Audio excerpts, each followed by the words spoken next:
Without further ado, it is my pleasure to welcome Patty Yumi Cottrell.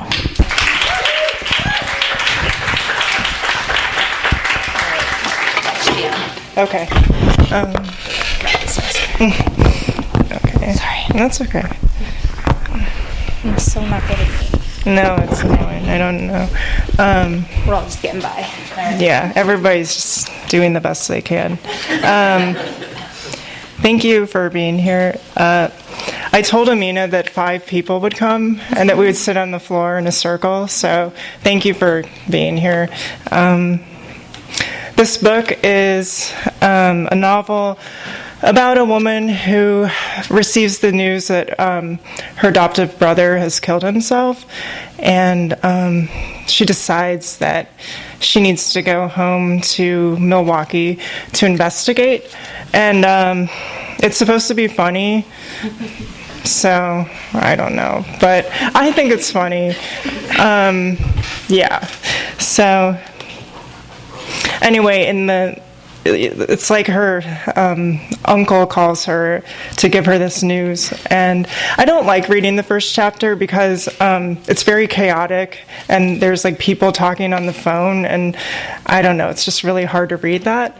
And the other thing about this book is it's very relentless, so it's kind of hard to read, and I've never read this before in front of anyone, so just bear with me, and I don't know, I hope I can do a good job for you. So I'm just going to start pretty early in the book so you can get a feel for the character. At the time of his death, I was a 32-year-old woman, single, childless, irregularly menstruating, college-educated, and partially employed.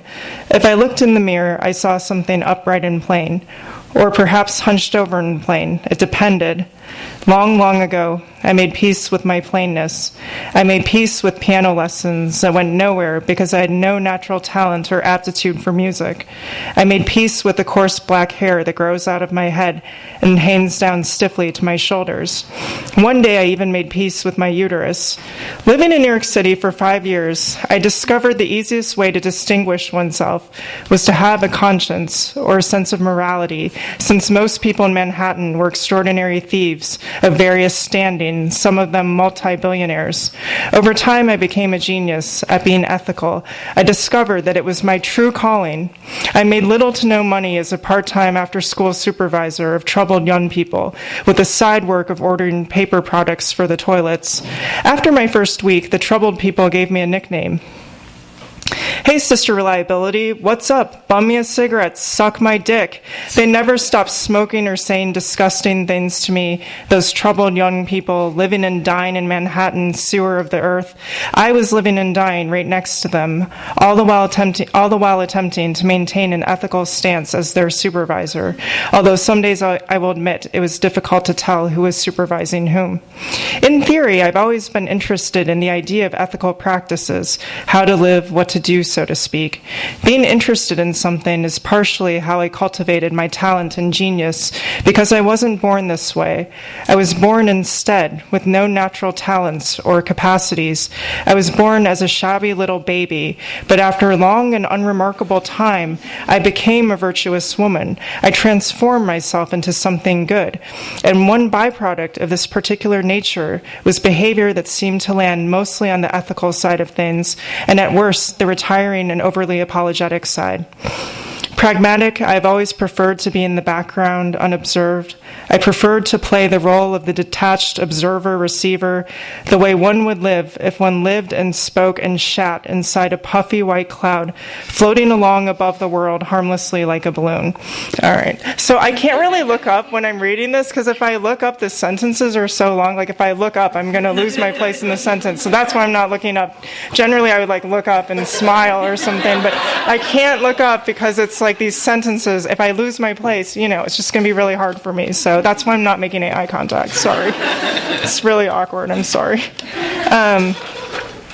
So this next part I'm reading, she's on the airplane flying from New York City to Milwaukee, and there's just this part where she's talking about a sweater, and it's because she ordered this funeral sweater, and she's really excited about it. So just so you know, that's just part of it. All right. When I woke up, I noticed some of the stewardesses were wearing latex gloves, lightly powdered, and the powder traces could be seen dusted faintly across their shoulders and shirt sleeves. If someone studied the traces, if someone put the traces under a microscope, perhaps they would detect a pattern that would unlock the secrets of the universe. I stretched my legs out as far as possible, then began to shift my attention to the purpose of my trip. To find out what happened to him, I said to no one. In other words, to investigate his suicide, to investigate the loss of a will to live, demystify the pattern and demystify the death. I felt weeping in my eyes. I sniffled. The man sitting next to me asked if I needed a tissue. I'm not crying, I said as I accepted it and dabbed my eyes gently. It's just allergies, don't worry. He had already turned his attention away to the in-flight magazine. As I sat there with my weeping, I thought it might be a mistake to expect to come away with an understanding of what happened. It might be a trap. I prepared myself to be satisfied with uncertainty, even though I hated things that were uncertain or ambiguous. I disliked clouds, fog, certain types of philosophy, little children, and poetry. I preferred the concrete, the absolute, fiction and nonfiction, because life is not poetry. Life resembles fiction. Life resembles the writing of the Greek tragedians, those foundational thinkers. You're not flexible enough, my adoptive father once told me. Life is going to be very difficult for you, Helen, unless you learn to adapt to changes. Be flexible. Be a better person. Be a better daughter. The stewardess gestured at me. Ma'am, seat's in upright position. Everyone always called me ma'am for some reason. I'm 32, I said under my breath. I stared out at the gray and brown flat grids laid out simply and locked together like pieces of a child's puzzle. Then I looked down at the lake, glass smooth like a French bistro tabletop. I pictured my adoptive parents' house, and for a moment I pictured the black sweater's arrival in a cardboard box, addressed to Helen Moran. It was with great pleasure that I pictured myself trying on the sweater, a perfect fit. Then I remembered I was going to my childhood home for a horrific reason. My eyes continued to water until the plane landed and I took a taxi home. I've never paid too much attention to interstitial spaces, like the space between landing and arriving, bland, forgettable spaces without texture, oatmeal spaces. I knew the ride home would take 20 minutes, and during that interstitial space, the sky became darker and darker, as if someone were slowly placing a black blanket over my eyes. My stomach trembled, saliva welled up inside my mouth. I swallowed it. I tried to trick myself into thinking I had just sipped a glass of spring water. A teacher said to do that. Instead of letting us go get a drink of water, she told us to think of a Swiss mountain stream and to swallow our saliva. The taxi crawled forward like a beetle through the suburbs, stopping and starting, and I saw in my head the nunnery where all the nuns died and the priests took over, the pharmacy that housed a child pornography ring, the bird sanctuary where a governmental agency collects the geese to feed to wolves. It had been years since I had been to my childhood home to see my adoptive parents. It was by some unspoken agreement that as my adoptive parents and I became older, we would come into contact less and less, although I couldn't say for certain why that was. I didn't even tell them I left until months after the fact. At the time, it satisfied me to do that to them.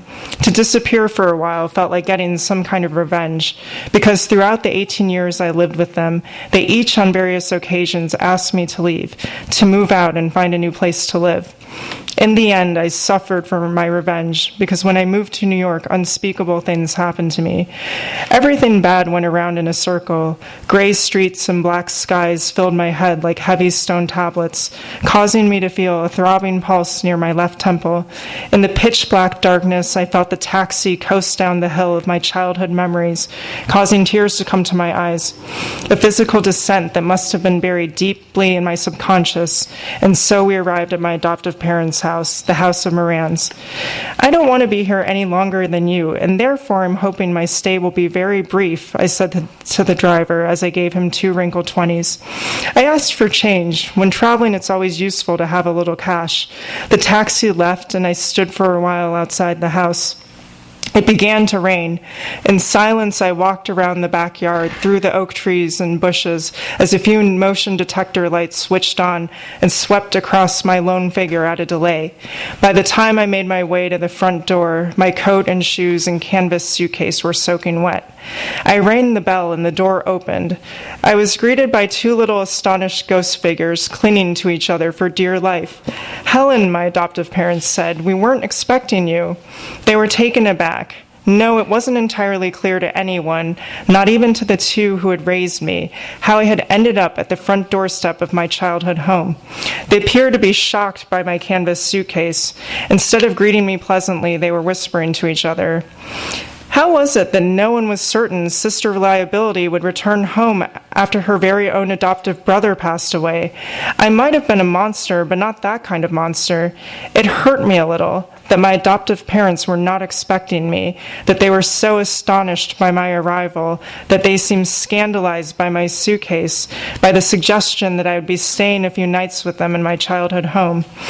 I suppose if they themselves had called me, I would have been able to tell them my travel arrangements. Instead, a stranger called me, a relative I hadn't spoken with in years. How avoidant they are, I thought. They couldn't bring themselves to tell their own adoptive daughter her adoptive brother was dead, the person she grew up with, the one she was forced to take a bath with, a tepid bath before he was toilet trained, the one who pissed in the bath while she, the adoptive sister, sat calmly in a tub filled with a combination of tepid water and his urine. They didn't have the mental and emotional strength to tell her that he was gone. And not only was he gone, he did it to himself. All right, I think that's enough about it. That's it. Thank you.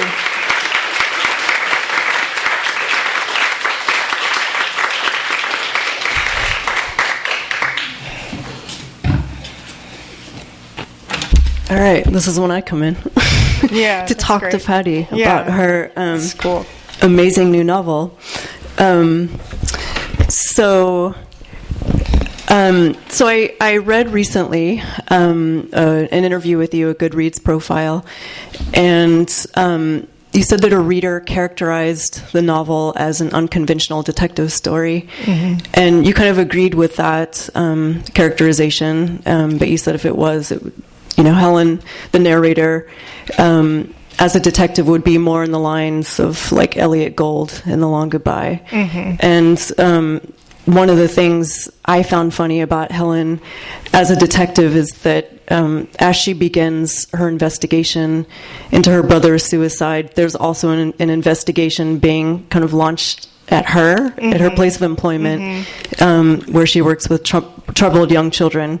So I found that really funny. But my question is pretty basic. I guess I just want to know how else you would characterize or kind of describe the novel, and not to set it in stone or put limits around it, but just to kind of think about what it's doing as a novel, what it looks like. And I think it's a dark comedy, and it's kind of like a brick that actually is made of foam, and like if you threw it at a window, it would bounce off the window and it wouldn't break the window.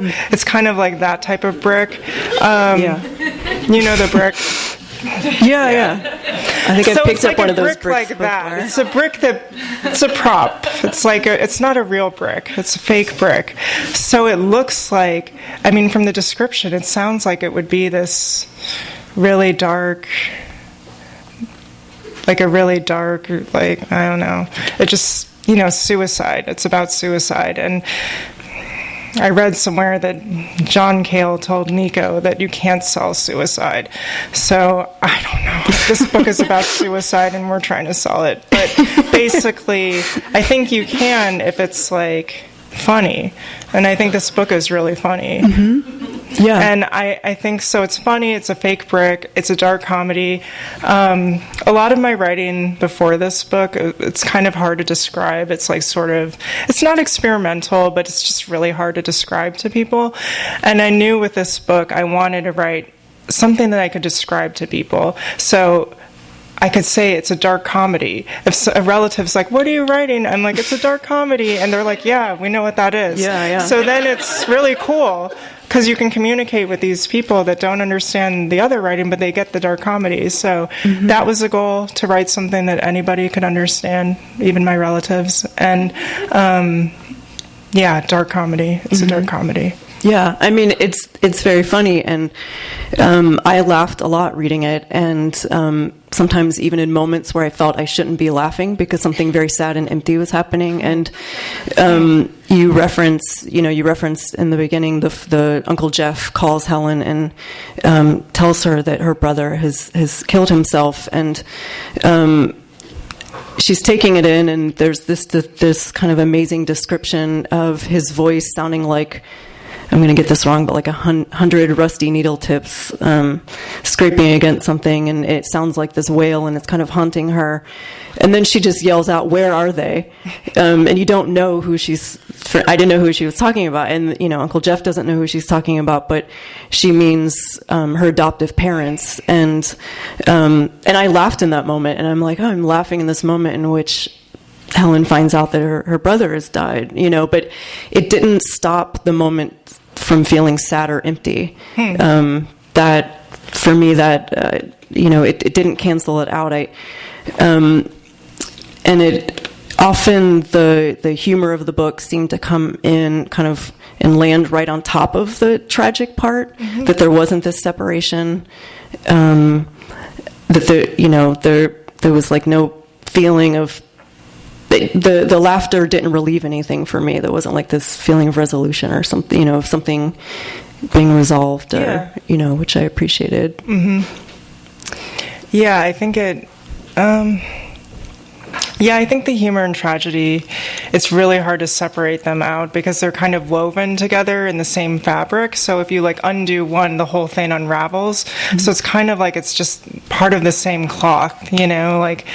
I don't know if they're that separate for me, but I do know, I wondered that, if when you were writing, if you experienced them together. Or... Honestly, and I think this might make me sound really monstrous, but I thought the book writing it was really funny. I was laughing most of the time as I was writing it, I mean, once you get over the phone call and, the brother's dead, I think the narrator is very funny, and...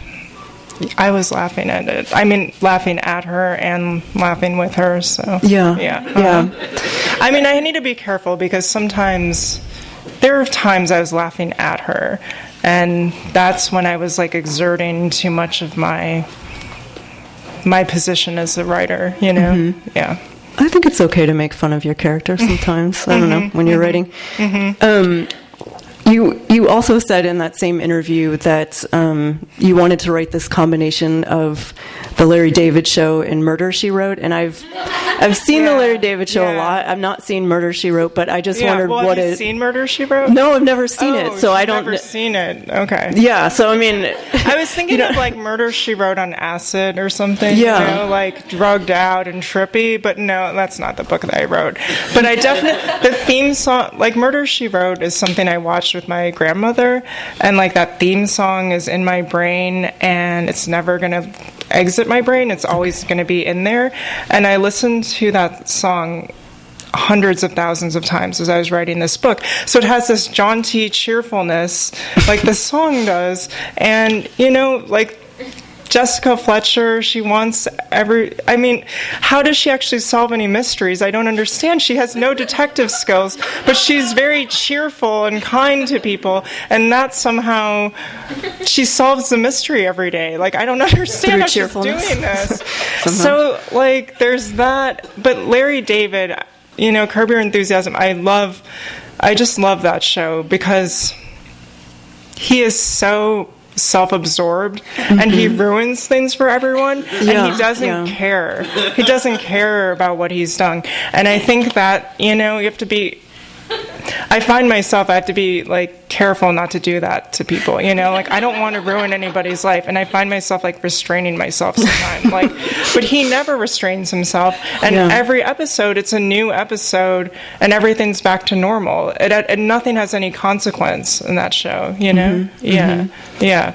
Yeah. What do you think? Have you seen that show? The Larry David Show? Yeah, I've seen it. I mean, it's been a while, but I agree with that. He does, he ruins people's lives and doesn't care. I can see that a little bit in Helen. I mean, one of the other things I was thinking about in terms of Helen and the other characters in the novel is that most people aren't nice to each other in the novel. So, like, the other characters aren't necessarily kind to Helen, including her adoptive parents and family. She's not necessarily nice to them either, but her parents ask her to do these absurd and kind of horrific things. So, like, when the extended family shows up for the funeral, Helen's adoptive mother tells her that she has to sleep in her brother's bedroom, which is kind of horrifying to Helen at first. And then the day of the funeral, Helen's adoptive father wants her to pick up posters, like with pictures of her brother before the funeral, and to take his car. So it's like like putting her in these horrible positions. Yeah, has anyone ever seen a poster at a funeral of the person that died? Like, I don't know if that's normal or not, but it's something I pictured. I don't think I've ever seen that before. It's just something I imagined.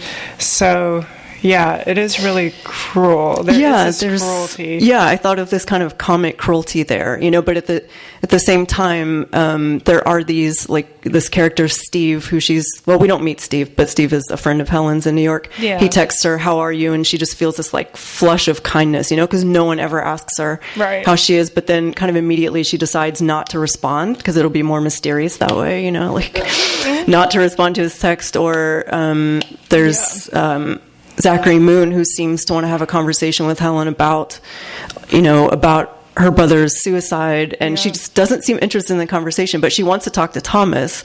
Thomas, meanwhile, thinks she's weird and doesn't want to, so it's, there's also like this comic disconnection, definitely. The characters are kind of talking past each other, and I don't know. That definitely happens in the book. And I think that's kind of just what happens a lot every day, with the way people talk to each other, like family members. And I think it's heightened too because of the tragedy, that's at the center of the book. Everything is like heightened and pushed to like this very extreme level because the fact is someone just killed themselves like a few days ago, so these things that seem very mundane and they happen all the time, like, I mean, people stop responding to other people all the time on text messages, like it's just very normal. Like, it happens to a lot of people. It's never happened to me, but it's happened to... No. People tell me I'm unforgettable, so it's never happened to me. It's just happened to other people. Yeah, but, I see. Yeah. I don't know. Yeah.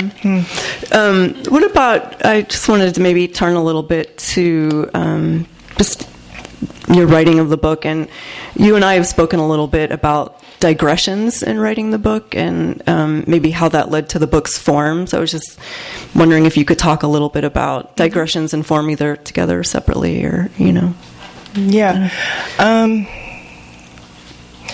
Digression is something that I really like reading. I really like reading books that are digressive. Like, Thomas Bernhard is someone that I really love because his work has this rhythm, and yet, like, you never know, like, where the narrative, like, the voice is just spiraling out of control, and it's also really repetitive. It's like the same spiral. It's not like different spirals. It's just the same spiral up and down. That's gross. I don't know, but it just seems really gross. Sorry, but the thing is, like, there's that spiral. It's repetitive, and yet it doesn't follow this linear progression that I guess I just really dislike. I think it's because, like, a long time ago someone told me that they said, like, I don't know how to write a story. And they said so, you didn't know yeah, how to yeah. write a story? Yeah, and I was very vulnerable, and that really hurt my feelings because, I don't know, it's just a weird thing to say. But the person showed me the triangle, like the triangle of the dramatic action. And they were like, this is how you write a story. You do the triangle. And so ever since I saw the triangle, I really just I've always been more interested in spirals, not the triangle. Yeah, that makes sense. So to me, it makes a lot of sense. I don't know. Yeah. So I really like work that spirals, and yeah.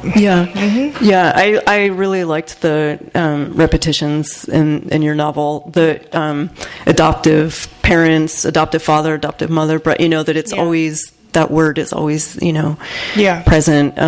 There's that's something that a lot of people. A good friend of mine told me to stop that, take it. Yeah, a good friend of mine told me, she read the draft. But why? Oh, she just thought it was annoying, and also, and it is, kind of. And, I don't think so. She's also just, it's very distancing and makes her seem really crazy, and... there are other people that have pointed it out, she never lets you forget that she's adopted or something, and... For me, it's why should she? She is adopted. Why is she going to forget that? And it's part of the way she talks and thinks and how she situates herself in relation to these other people. It's never going to be, oh, he's just my dad. It's adoptive father, But I think that's also a thing that kind of relates back to Thomas Bernhard, too, because once, in a lot of his work, he'll find some kind of qualifier, and then it'll just be that endlessly until the end of the book, So I think it's kind of that too. So it's, I think I'm making myself I make it sound like I just ripped off Thomas Bernhard. No, I don't think so. I think I might have admitted that's what I did. All right. And Sheila Heti, I think too. Sheila Heti is someone else that I think I ripped off Sheila Heti too. Yeah. I wanted to ask you. This is kind of going away from the act of writing itself, and it's maybe cheating a little bit because I read this thing in Poets and Writers where you talked about walking in terms of writing, but it made me wonder what things in your life kind of constitute writing for you that aren't writing, or that aren't the act of writing, but kind of, I don't know. Yeah, I'm definitely not someone that writes every day. I wish I could do that. I just can't. For various reasons, many times, I've had a full-time job and I just don't have that time. And so for me, actually, the period of time where I'm not writing, that's actually really important to me, and that's where I do a lot of my writing in my head. I write in my head, or I'll be reading things, or just doing other things besides writing, and that informs the writing that I do, then, so for me, walking is important, and learning how to cook is important, trying to learn how to cook, and reading books, and just doing other things besides writing. It's just it's part of my process, definitely. And I think that it's also because I had this teacher who told me, this was a good teacher, and he said, you should read 1,000 poems before you write one. And that always really stayed with me. So, not to make writing into this super precious act, I don't think it's that either. Yeah. But I don't know. So. Yeah. Mm-hmm. Okay, I'm going to ask you one more question and then hand it over to the audience to see if anyone has questions for you. But I hope no one has any questions. I don't want to hear any questions from the audience. Don't ask anything. No. Tessa can ask me a question, but that's it. So I heard that you met Stephen Malcolmus once, and if Stephen Malcolmus is from Pavement, if you don't know. So I was just wondering what that was like. Yeah. Do people know who that is? Yeah. Okay, cool. In my 20s, it's true. In my 20s, in my early 20s, I wanted to be a musician because all of my friends were musicians and artists, and they all had bands. and this was in Milwaukee. And at that time, I didn't have that many friends, just like these few friends who were musicians. So when I say all of my friends, I just mean like a few people. But basically, these few people were musicians, and I wanted to be a musician. So I had this 4-track recorder, and I had one guitar and one tiny amp and like a Casio keyboard that had like a drum beat, And so I made some songs, and he came to Milwaukee, and I like made this tape, and it had my own music on it, and it had one cover of Pavement on it. It was an acoustic cover of... Which song do you remember? Yeah, I don't want to say it. It's just too embarrassing. Right. All you need to know is it's acoustic. It was acoustic and embarrassing. And he was outside, and I like went up to him, and I was really embarrassing myself. Like I couldn't talk. Like I stopped being able to talk, and he like was rolling his eyes at me and really like just like, what is wrong with you, basically. So I gave him the tape, and I was just like, oh, you're not going to like this. And I don't know why I did that. I don't know what I was even saying. Why did I talk like that to him? But so it was really awkward. And then months later, like on his website, he was like, oh, thank you, Patty, this tape is really cool. And so I guess he listened to it and thought it was cool. And I think really he just kind of felt bad for me. But I think it's good, because I was a really bad musician. Like I had no sense of rhythm, and like I had like 4 songs that were just the same song over and over. So because I wasn't a very good musician, that's why I started writing fiction. So right. In a way, I was a failure at music and a failure at a bunch of other things, and that's why I'm writing. So we're lucky then that you failed at music. I don't know. Yeah, I wouldn't say lucky, but yeah, something. Yeah. Mm-hmm. All right. Some of us are lucky. Mm-hmm. Okay. Mm-hmm. Does anybody have any questions or thoughts or anything they want to add? Hey, Patty. Hi. Where were you when Kurt Cobain died? How old? Oh, do you know when he died? Was it in the 90s? 1994. Okay, in 1994, I was 13 years old. Yeah, I was in 6th or 7th grade, I think. And I think I remember listening to the radio and hearing this thing that, like, there's a conspiracy theory that, like, his wife killed him or something, and that really freaked me out. As like a 13-year-old, that scared the shit out of me. And I like couldn't sleep like for a couple nights because I was like, oh my God, did she kill him? Like, that's so fucking creepy, So like, it really scared me. That's what I remember about that. Yeah. Yeah. Had you ever heard Courtney Love's music before that? Did you only know her as an appendage to Kurt Cobain? Oh. In whole. Yeah, I have heard it. Yeah, I don't know. I'm not really a big fan, but I've heard it. Do you like it? I'm just wondering if that sounds to you like the music of Wait, music at the time. No. I didn't know she was a musician, so that's why I think that really scared me, because like I didn't know that she was a musician. And then later on, when I found out she was actually a musician and pretty good or okay, I'm not a big fan, but I was like, okay, I don't think she killed him. Did you have a question? Active skills. Oh yeah, Maddie told me I had to ask a question. Oh, okay. Yeah, I planted Brandy. This is a forced question. I planted Brandy in the audience to ask me a question because I didn't think anyone was going to ask me. What? What have you been reading lately? Oh God, that's why I told her. I told her to ask me that question just because I wanted to talk about what I was reading lately. And I'm reading this book by Muriel Spark, The Driver's Seat. It's really cruel. It's super dark. It's really fucked up. So if you want to read something really, really dark, that's the book. That's all I wanted to say. Okay. Well, seems good. This seems great. Thank you.